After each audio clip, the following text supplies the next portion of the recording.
My name is Jimmy Flores. I'm a photographer and I am also a Proudly networker. So, ang ano po natin is bakit ako nagpa-activate sa midbrain activation. Actually po, ang midbrain activation po ay marami na po niyan na makikita kayo sa YouTube. You can find it on YouTube. So, ano po yung advantage ng midbrain activation? Actually po, yung mga meron kayo na-encounter kayo mga depressions or something like hindi kayo makapag-multitasking sa buhay ninyo. Madali kayong mag-cramming, madali kayong mag-panic.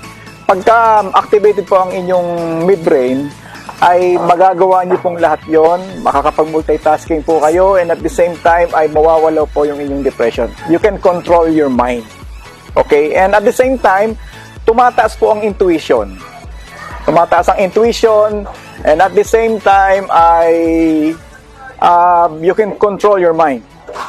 Hindi kayo basta-basta maluloko, mabubudol-budol. Charot lang. Ganun po yun.